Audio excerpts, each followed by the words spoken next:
the session here is Government is Malware Authors, the Next Generation, presented by Mikko Hypponen. So pass the floor.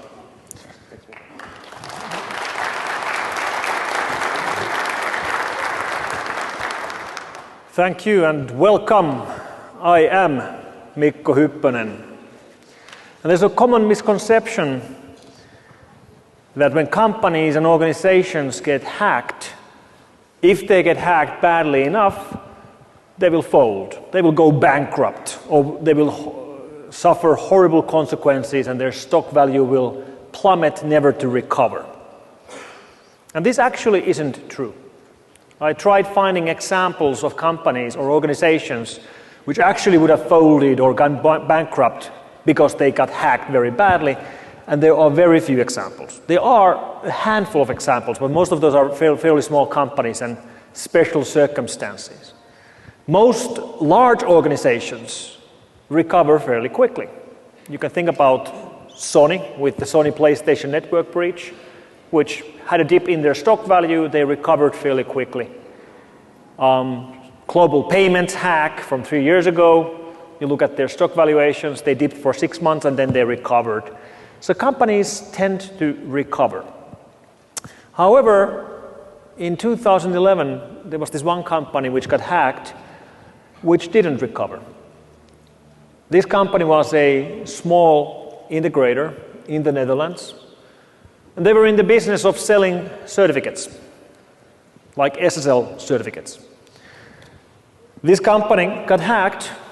Their network was breached by an outsider, and that outside attacker installed a piece of malware on their network, and that malware allowed the attacker remote access to their systems, including their certificate generation systems.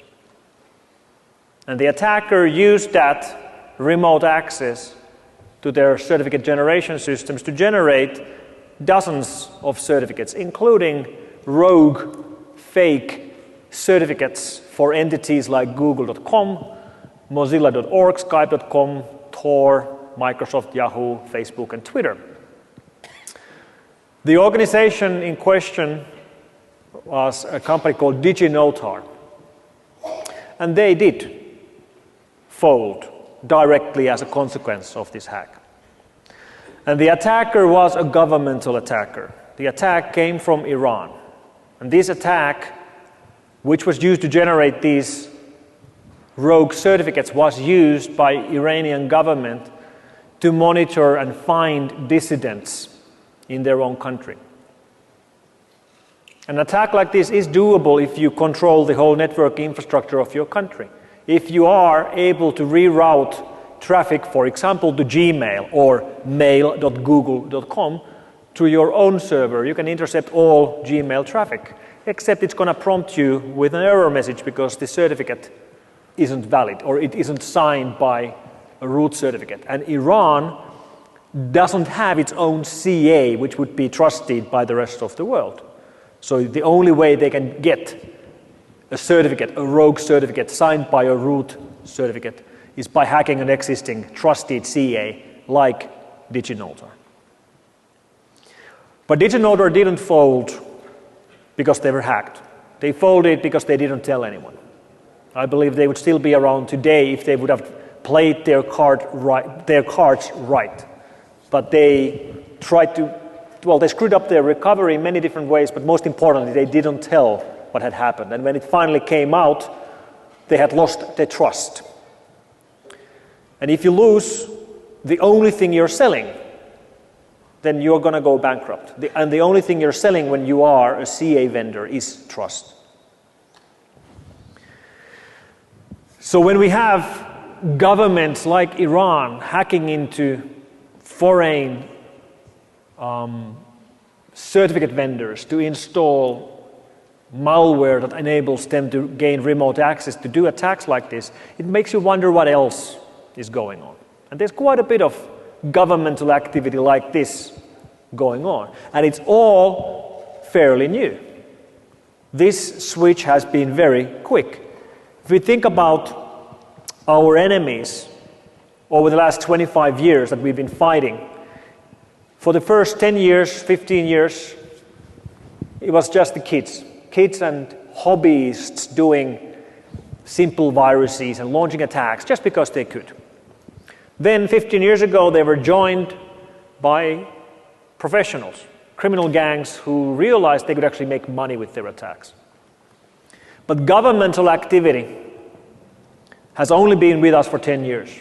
Malware coming from governments. The whole idea that governments, democratic Western governments, would actively be involved in writing viruses and Trojans and backdoors. The whole idea would have sounded ridiculous just a decade ago. The idea of democratic Western governments backdooring technology or using malware and Trojans against other democratic Western governments, that would have sounded like science fiction. But that's exactly where we are today. And this has all happened in 10 years. So it's an arms race. And very quickly, when you start talking about governmental malware writing, big words are thrown in, words like cyber war. It's all a cyber war, and it's of course not really a cyber war. It's actually far from that. I don't even like the whole word cyber, like most of us here probably don't either, but it's actually fairly useful for some purposes. But if you think about the change in threat landscape, there are some parallels here to the nuclear arms race. So if you will, we had the nuclear arms race for decades, and now we seem to be inside cyber arms race. But it's a different kind of a race. Nuclear weapons were only used twice in actual war. Hiroshima and Nagasaki. Those two detonations were only nuclear detonations we, the mankind, has ever done as an act of war. We have built tens of thousands of nuclear warheads. We've only detonated 2 as an act of war. So the power of nuclear weapons was and is in deterrence. Knowing that other countries have nuclear weapons, knowing exactly which countries have nuclear weapons. Those are the countries you don't go and mess with because they have nuclear weapons. And you know that they have nuclear weapons because they show them. They do or did test detonations, nuclear testing. And when you blow up a nuclear weapon, it's very easy for others to see that. So we know exactly that, okay, USA has weapons, Russia has weapons, China has weapons, Israel has weapons, UK, France, so on, India, Pakistan. The list is actually fairly short. And the power of nuclear weapons was in deterrence. And that's the kind of thing we don't have with cyber weapons. Yes, we can make educated guesses that, okay, United States probably has cutting-edge technology regarding cyber offensive capability.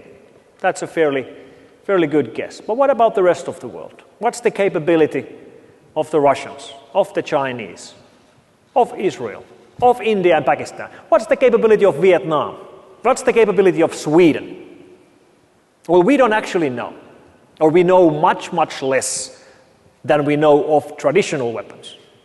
Because these kinds of arms are accessible to almost any country. In fact, they're accessible not just to countries, they're accessible to pretty much anyone. Traditional arms like nuclear weapons and aircraft carriers and fighter jets are controlled by armies. These modern cyber weapons can be used by anybody. But it's not just cyber as a weapon. When we look at governments as authors of malware, there's various kinds of uses, various useful things that malware can be used for by governments. For example, law enforcement use. And law enforcement is using malware more and more. There are at least 20, maybe 30 countries in the world which actually have passed laws on this, allowing police to infect citizens with malware during police investigations. So these are basically extensions of the rights police has always had. For example, the right to tap your phone if they suspect you to be guilty of a crime. And if you turn out to be innocent, then too bad. Those rights have been extended from traditional phone tapping to tapping of our mobile phones, collecting our mobile phone location, and tapping our internet connections. But as you know, more and more of our internet connections are encrypted. So if our local telco gets a court order from the police and just taps our connection, they won't see most of our traffic. They won't see your Gmail or Facebook or Skype traffic. Or they will see it, but it's encrypted. And that irritates the law enforcement because they would like to see it if they are inspecting you for a crime. And one way of bypassing that encryption is to infect you. And that's where law enforcement malware comes into play. And several countries do this routinely. USA has been doing it since at least 2001. In Europe, for example, Germany and Netherlands have been doing it for quite a while. My own country, Finland, we passed a law on January 1st, making it legal for Finnish police to infect my computers if they suspect me for a serious crime. And that's actually okay. That's fine, as long as I turn out to be guilty. However, if I turn out to be innocent, then that's a problem. And one thing we have to demand from our law enforcement and from our politicians is that if tools like these are being used, we have to have a discussion about how these are being used and what's bad enough crime to be used for. And we must demand transparency. Transparency, for example, in the form of statistics. Statistics like, over the last year, this is how many citizens' computers we infected with law enforcement malware. This is how many of those turn out to be guilty, this is how many turn out to be innocent. And if the number of innocents seems to be fairly high, maybe we should change the laws. Maybe they shouldn't have the right to use tools like these. However, if most of these cases turn out to be useful and they actually catch serious criminals, then maybe that's a good trade-off. But we have no way of making that decision, knowing whether it's a good or bad trade-off, if we don't have transparency. So we must demand for transparency. And I'd also like to think that for those cases where law enforcement infects your system to investigate you for a serious crime and you turn out to be innocent, that they must tell you, that they must tell that we infected your system. And I would also like to think that they would come and say they're sorry. I think that would be fair. So we have examples of this, the infamous R2D2 Trojan used by the German Central Criminal Police, known also as Zapfis. The examples used by FBI, for example, the case against Freedom Hosting, which was a service hosting websites in the Tor hidden service, where FBI actually planted a drive-by exploit on those websites, which were targeting a vulnerability in Firefox browser, not a zero-day, but targeting the specific version of Firefox which was bundled with the Tor browser bundle. So it got a lot of hits from users. In that particular case, they were trying to get at people who were visiting Tor hidden service websites which contained child abuse material. And of course, it's very hard to defend anybody who visits child abuse websites, but we have always the slippery slope discussion coming with us when we start this train of using exploits to catch child predators. So then who are you going to use it against next? Governments also use malware for other purposes, like espionage. And of course, espionage is spying. And spying is collecting information. And information is, well, it's different now. It's virtual. Spying, like James Bond, used to be getting to where the information was. And this is what information used to look like. Information used to look like paper. So if you wanted to steal the information, you had to go where the information was physically to get at it. But today, of course, this is old school. Today, information is data. It's on our computers. It's on our networks. It can be reached remotely.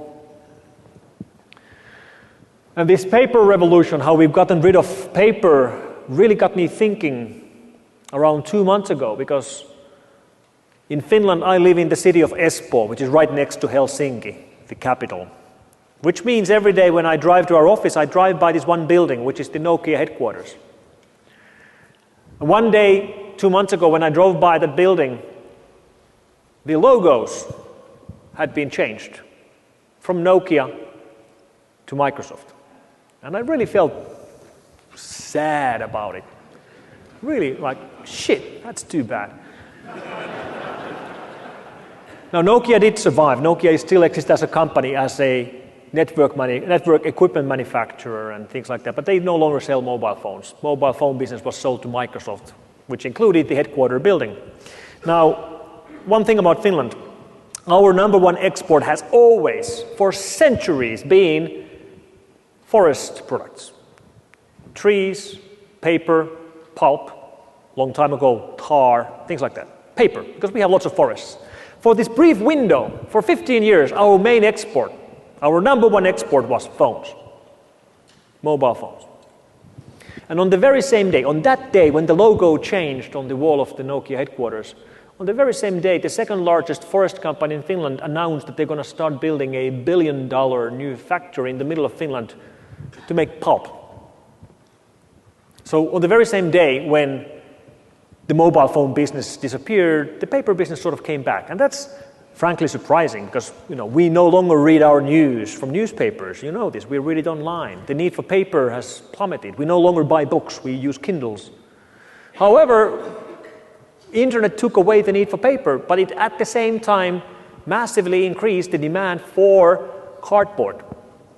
Because we keep buying stuff online through the internet. We buy stuff from Amazon and everywhere else, and it's shipped to you in cardboard boxes. So that $1 billion factory in Finland is not going to make paper for newspapers, it's going to make cardboard. Because the need for cardboard has skyrocketed. So it's really weird how internet is changing things in ways you don't really expect. So the traditional spying for information on paper isn't valid anymore. That's why we are seeing the APTs, the targeted attacks, the espionage attacks. And I've actually listed espionage and surveillance here separate because surveillance is a little bit broader. You don't, for example, do spying on your own people. You do surveillance on your own people. And many countries are interested in doing surveillance on their own people, like in the case of Iran hacking DigiNotar to be able to do surveillance on their own citizens. Then we have governments generating technology or creating technology to do offensive sabotage with malware. And the best possible example of this is Stuxnet. And note, I'm not listing Stuxnet as an example of warfare, because Stuxnet wasn't an act of war. Why? Because the United States and Iran were not at war. So it was cyber sabotage. If there would have been a state of war between the United States and Iran when Stuxnet was launched, then yeah, absolutely it would have been an act of war. Now I think it was just an act of sabotage, targeted act of sabotage done by one government against another government. But warfare is in the books as well. All capable armies are building technology for future crises to use things like these to their benefit. And the number one benefit of offensive cyber capability for governments is deniability. The lack of attribution. Who did this? Where did this come from? And that's a great example on the difference between cyber arms race and nuclear arms race. In nuclear arms race, there's always attribution. You always know who's behind it. With cyber, you don't really know unless they confess. Like in the case of Stuxnet. US government, White House basically took the credit or took the blame for Stuxnet voluntarily. So which countries then are involved in this space? Well, we have strong indicators of at least these countries being directly linked to governmental malware use. Countries which are developing and using either backdoors or Trojans or malware of various kinds. So China was actually an easy choice to be there, put there as number one, because China was the first country we saw using governmental malware. The first governmental malware case I worked with was in 2003, so 11 years ago. We got a case from a large customer of ours from Northern Europe. This company was a defense manufacturer, a large defense manufacturer. And they would regularly send us malware samples because 2003 was still the golden age of email worms. So they would get hit by an email worms, as did anyone else. They were spreading. You could get infected and your computer sends the same email to everyone else.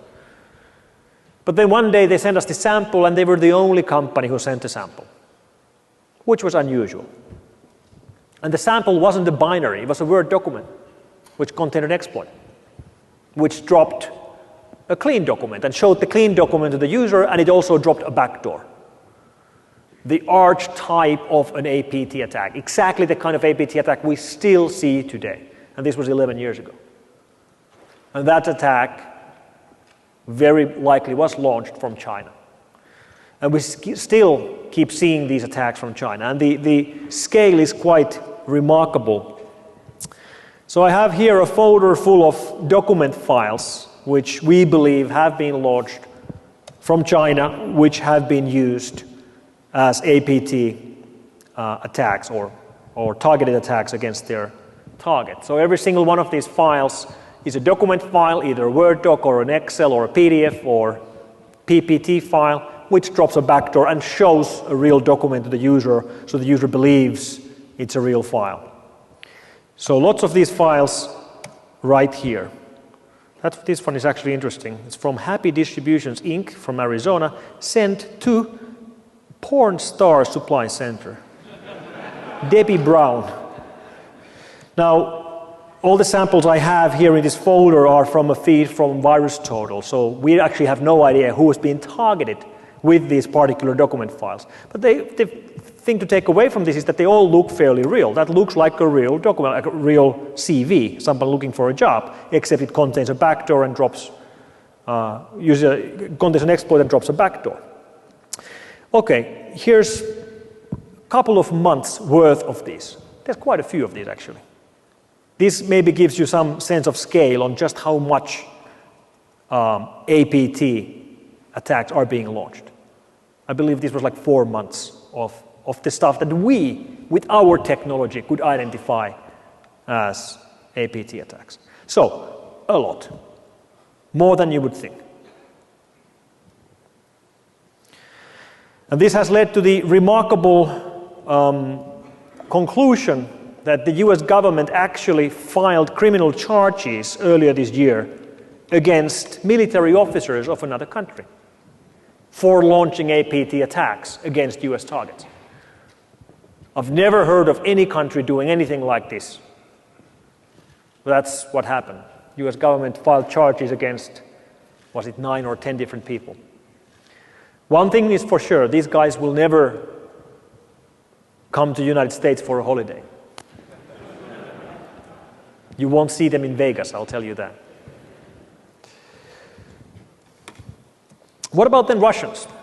Well, Russia has been active not as long as the Chinese, or if they've been active as long as the Chinese, we've missed it. Of course, there's always the possibility that we've missed some of this stuff, because we have missed some of this stuff for extended periods of time. Prime examples, for example, Stuxnet and Flame, which we missed for several years. So we have to assume there's tons of stuff in the governmental activity which goes completely undetected. No one ever detects it. So some examples of what's been happening with the Russians is this latest case of Cosmic Duke, which is based on research we did recently, which links two interesting malware families with each other. There's a malware called Miniduke, originally found by the guys at Kaspersky, and another malware called Cosmo. And based on the research we did just a month ago, we were able to link these two families together conclusively, that they are actually coming from the same source and use shared code. So, geography lesson time. Here is Europe. Here we go. And this is Russia. I could only fit half of Russia on this slide. Seriously, it's pretty big. It's ridiculous how big it is. Now here, if you go down from Finland we have Estonia, Latvia, Lithuania, Belarus and Ukraine. Here is Ukraine. This is where the fighting is going on. The plane was dropped right about here. The MH71, the plane, you know what the plane I'm speaking about. Now, Estonia, Latvia, Lithuania, Belarus and Ukraine were part of Soviet Union. Finland wasn't. Finland has been independent since 1917, so 100 years. These other countries became independent from Soviet Union in the 1990s. So now, because of the crisis in Ukraine, the neighboring countries have been pretty worried about the situation over there, especially lots of talks about this in Estonia, Latvia and Lithuania, who are NATO countries. Belarus and Ukraine are not NATO countries. So why speak about Ukraine? Because Cosmic Duke goes through interesting ways of hiding itself and social engineering itself so that the targets will execute it. It's typically distributed in a binary, typically as a screensaver. So it's SCR, like a screensaver file under Windows. So you have that. That's Cosmic Duke, file.scr. The first thing they do to make it more tempting to click on it is that they actually change the icon of the file. And don't ask me why Windows allows you to change the icon of a screensaver file to anything you want, but they do. By default, that's the default non-icon for files which don't have an icon, but you can change it to anything you want, and in this case they change it to a PDF lookalike icon. Then they rename the file. They rename it to this. And this doesn't make much sense, but it's still missing one character which is added as the first character in the file name. And that character you can't actually see, because it's the Unicode right to left override character, which causes Windows to display the file name from right to left. This has been designed in Unicode for the languages like Arabic, which are written from right to left. So when you add the invisible character, the file name becomes this. And this is a real file used in an attack in Ukraine in March this year. rcs.Ukraine gas pipeline security report March 2014.pdf. It's not a PDF file. It's a screensaver, but it goddamn looks like a PDF file, doesn't it? It's not the only file. There was actually quite a few files they were sending. Some of them tried to look like JPEGs, some of them tried to look like Word docs. And when you would actually click on these files, they would drop Cosmic Duke binary, and then the PDF file would open up a real PDF file. The JPEG would open up a real JPEG file, and so on.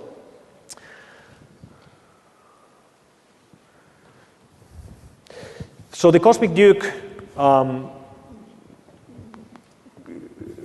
attribution has also been interesting, because there's quite a bit of remnants inside the code which allows us to identify, for example, the name of the project as named by the creators of Cosmic Duke. They call it BotGen Studio.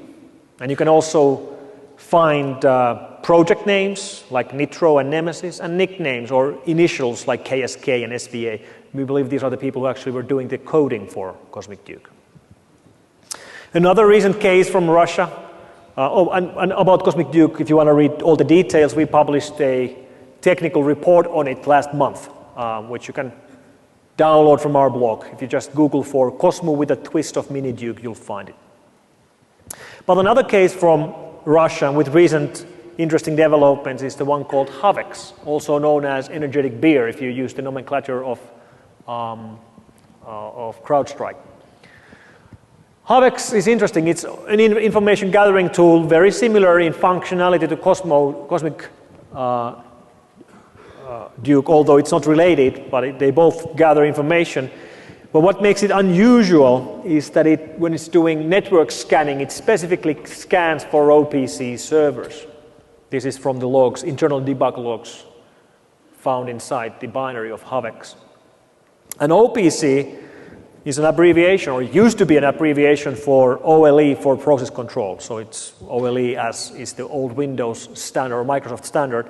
Nowadays it's no longer an abbreviation, it's just the brand name. OPC means factory control. So it's actually scanning for ICS gear. It doesn't actually do anything with that capability. It just scans for them. So we don't really know what the reason for doing this is. One guess could be that it's some sort of fingerprinting. It's trying to find the right facility, and then it maybe does something. But we don't actually know.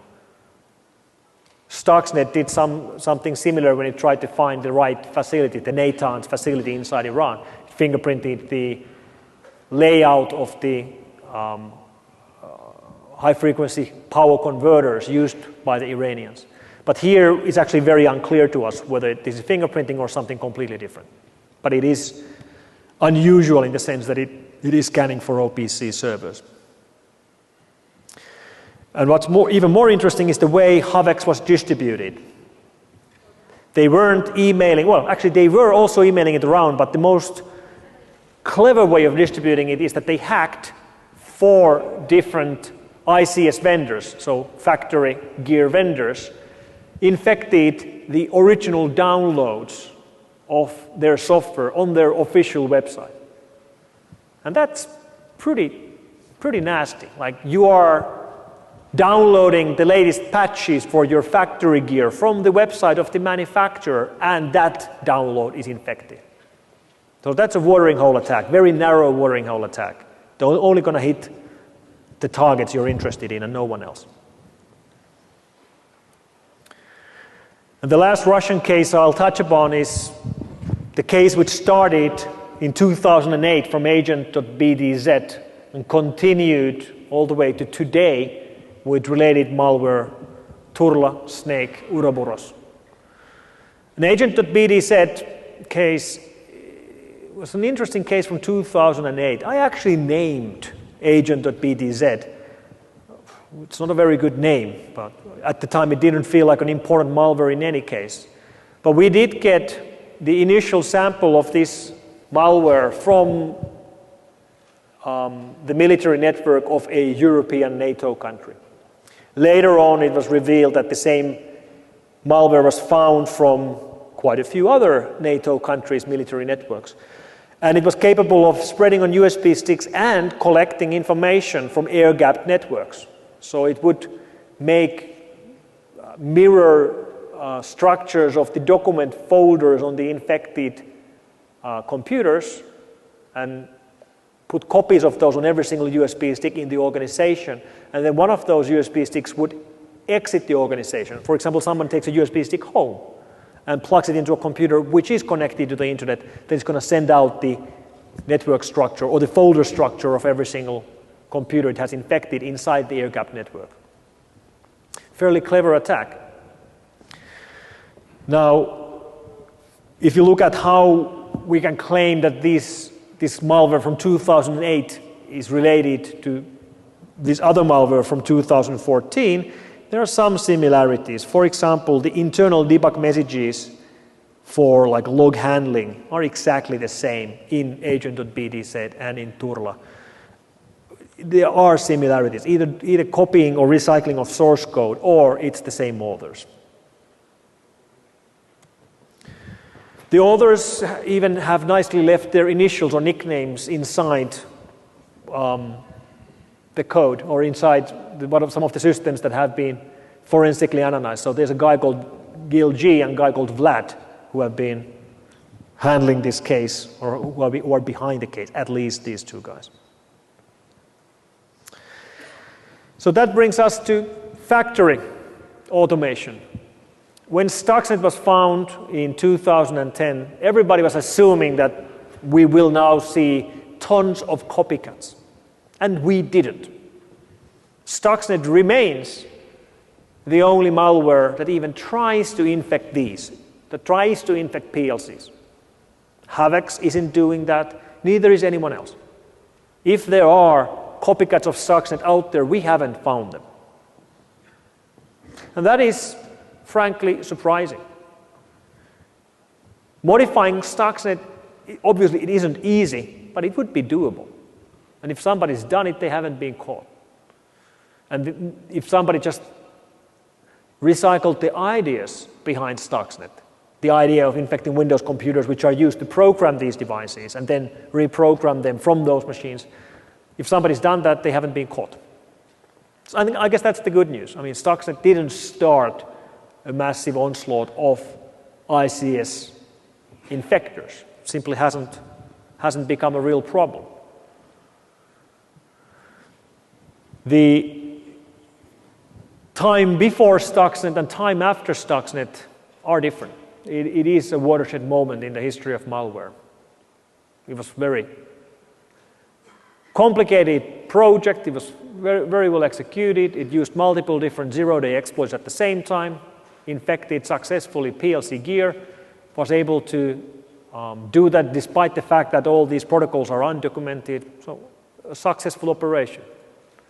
And the best and the definite write-up on Stuxnet was released less than a year ago by Ralph Langner from Langner Associates in Germany. So if you're interested in the full story on every single Stuxnet version, including the early versions, which were found much later, download this paper.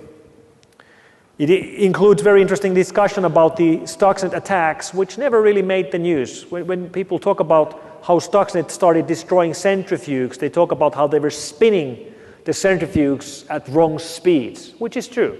Stuxnet did that, but only one version. There are other versions which tried to destroy the centrifuges, not by spinning them, but by increasing the pressure. Increasing the pressure and preventing overflow from exiting from the centrifuge. They did that as well. It's all in the white paper released by Ralph last year.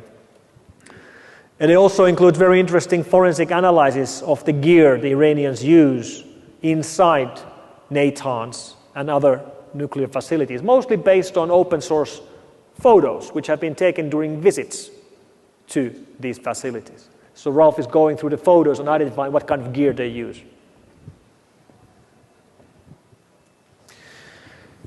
I got an email from a guy who, well, he wasn't working at Natanz, he was working here. He was working at the Atomic Energy Organization of Iran. Some of you might remember this case, happened 2 years ago. Out of the blue, I got an email from this guy who I'd never heard of, and he tells me that they have new problems with new malware. Not Stuxnet, something different. And then he writes this most bizarre thing to me, which is that the computers inside the organization are playing music in the middle of the night. In particular, playing Thunderstruck by AC/DC. Now, to this day, we don't really know whether this actually happened or not. I did exchange a bunch of emails with this guy. The emails were really coming from the Atomic Energy Organization of Iran. Then the emails stopped like that. But it's possible it happened. It's possible that the attacker, who most likely was the same attacker as it was behind Stuxnet, so that would be your government, American government, or maybe the Israeli government, maybe they had launched an attack against this organization. Maybe they had already gathered everything they wanted. Maybe they had no problem in becoming getting themselves discovered. In fact, in many ways, this could be seen as mind games. If you read Ralph Langner's, if you read the book called Confront and Conceal by one of the New York Times editors, which was the book that actually made the original claim that Stuxnet was written by US government, one of the stories they have in there is that what US government wanted to do with the attack was to make the Iranians feel stupid, make them feel like that they can't keep their machines operating. And it worked. Iranians, for example, ended up firing lots of engineers because they couldn't keep the centrifuges operating. And the engineers weren't doing anything wrong. They were being sabotaged. So if you think about that angle and think about this AC/DC theory, well, if you want to let a whole organization know that your IT security guys can't defend you, well, this would do it. Like every single one would know that our IT guys can't keep the malware out of here because our computers are playing AC/DC. So maybe it actually happened. We don't know. Interestingly, though, one malware which is related to Stuxnet called Gauss, which is part of the Operation Olympic malware, it encrypts its network traffic with a 16-bit XOR operation, and the encryption key it uses is ACDC, which could be a coincidence. but we don't know.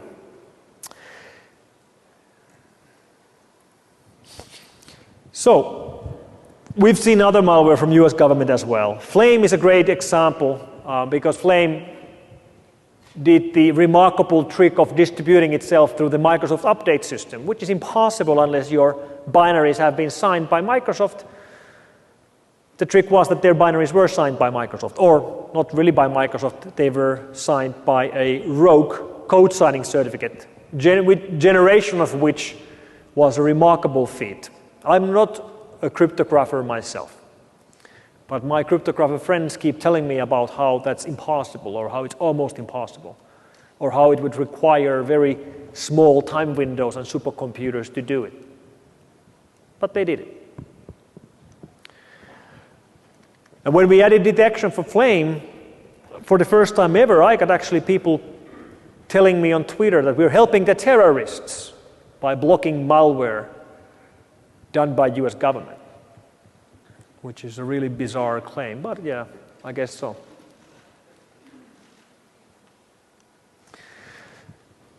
What about the rest of the world? Well, North Korea has its own capability. It's not really very well understood or documented, and there are various anecdotes in public press about their units of thousands of hackers who do hacking from Chinese IP exit nodes. But we do know much more about the so-called outsourced activities. And these are countries which don't have the capability of producing malware by themselves, so they go and buy it from outside sources. The two best known examples are the Finfisher governmental malware suite done by a company called Gamma, and the RCS remote control system, or the Da Vinci system, done by a company called Hacking Team.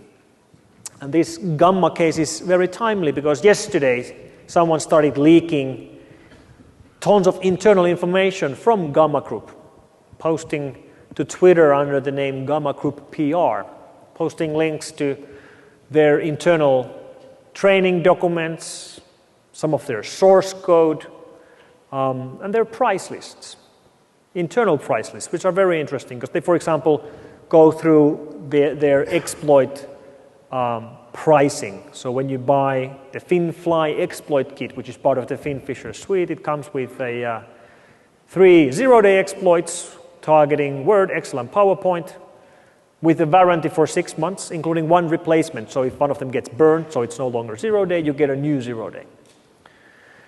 The price list, the internal price list, also has references to 2 companies which actually sell 0 days, Wupen and Dreamlab. Wupen has already denied on Twitter that they actually aren't selling to Gamma, but Wupen is mentioned multiple times in these leaked documents, including in the customer FAQ. So I don't really know who's telling the truth. The other company, Gamma is actually run by a guy called Martin Münch, which some of you might know or remember indirectly because he used to be the guy involved or behind Backtrack Linux. He's no longer involved with it. He found much more lucrative business in actually selling tools like these to governments around the world. And one of the references from the documents, the internal documents, are interesting. So for example, here's a use case where a foreign intelligence agency deployed the FinFly ISP tool with the main internet service provider of their country. It was combined with FinFly Web to remotely infect targets that visited government offensive websites.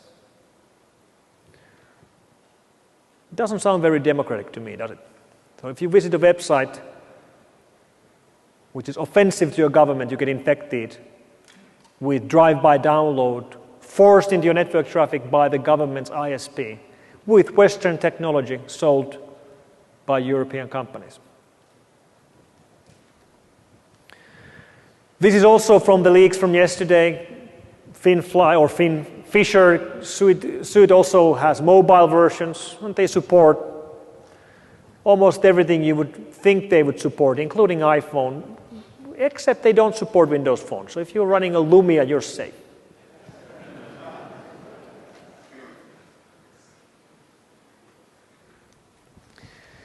And we have seen these tools, both hacking teams, RCS as Gamma's Finfisher, in countries around the world, countries which don't have the technical capabilities of developing themselves. Some of these countries have also used even cheaper options, tools like Blackshades or Dark Comet or Extreme Rat, and some of these are actually fairly accessible. But let me play you a 2-minute ad video today. from hacking team. Sensitive data is transmitted over encrypted channels. Often the information you want is not transmitted at all. Your target may be outside your monitoring domain. Is passive monitoring enough? You need more. You want to look through your target's eyes. You have to hack your target.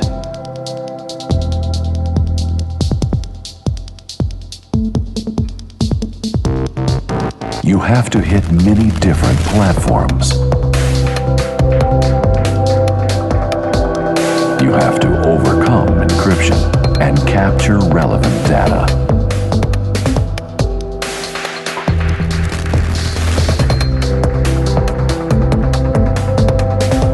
Being stealth and untraceable. Deployed all over your country.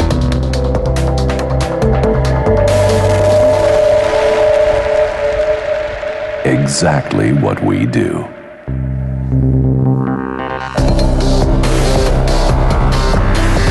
Remote Control System Da Vinci. The hacking suite. So it must be tempting for up-and-coming governments to buy into tools like slick tools like these, whether it's right, whether it's ethical, whether it's democratic, probably not. And some of these governments indeed go for even cheaper options. This is actually a screenshot I borrowed from research done by the Citizen Lab from Toronto and ICSI.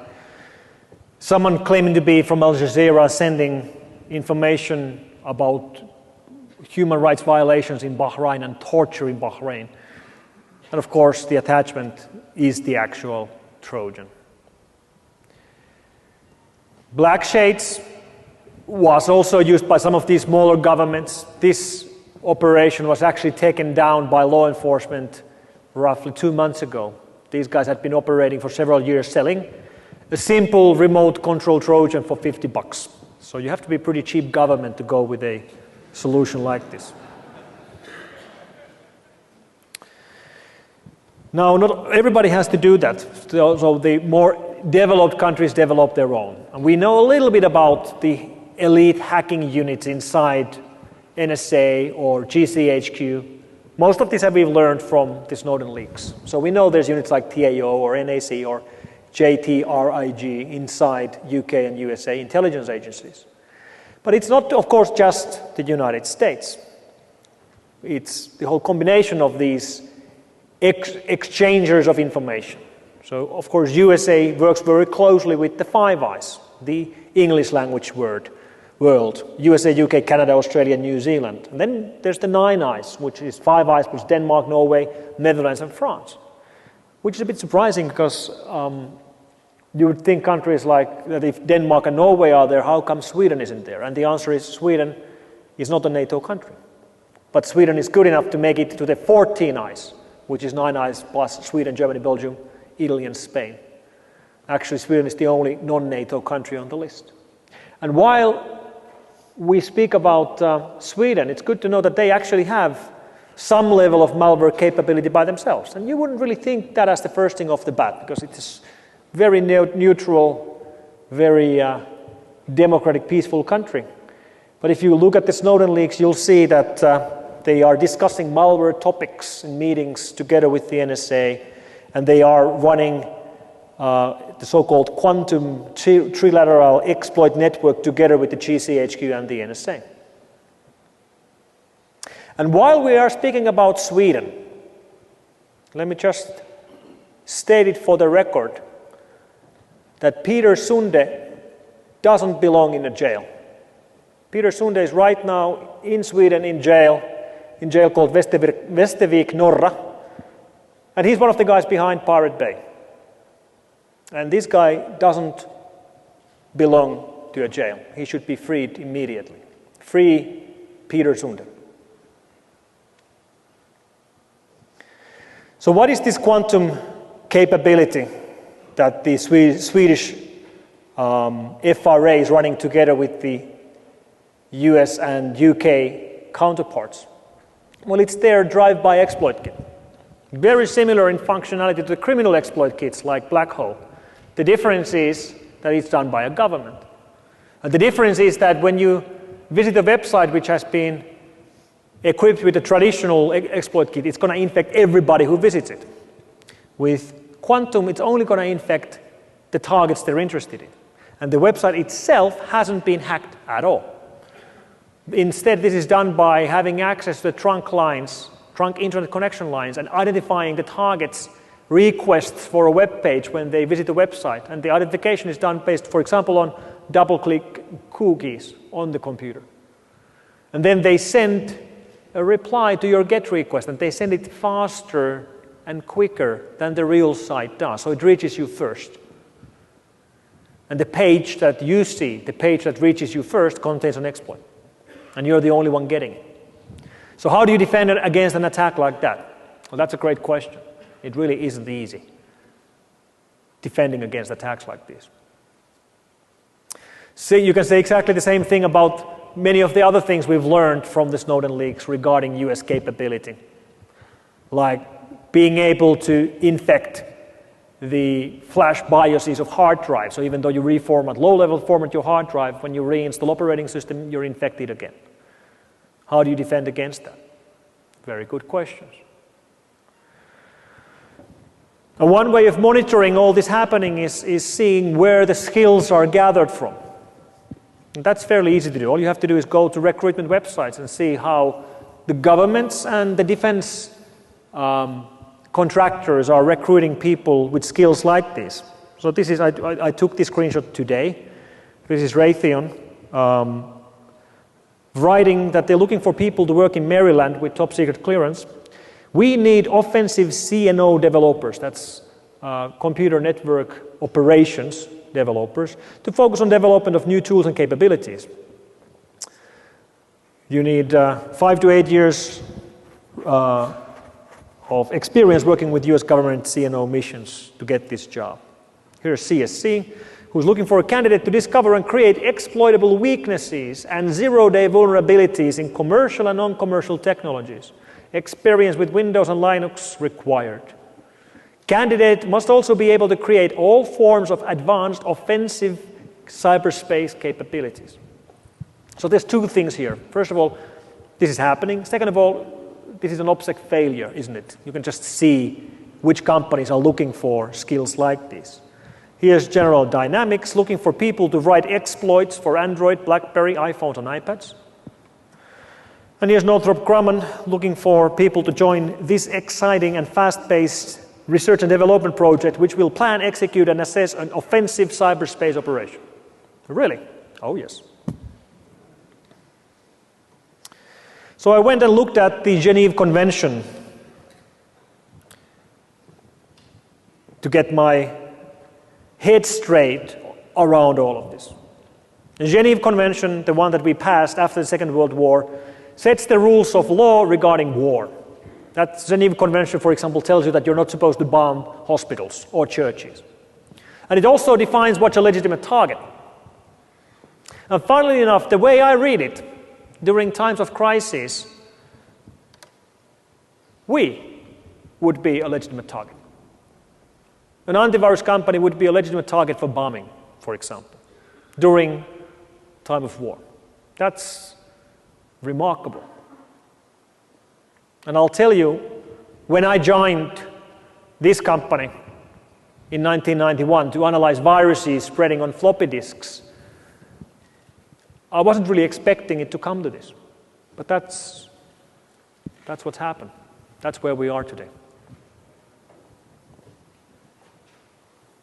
Thank you very much.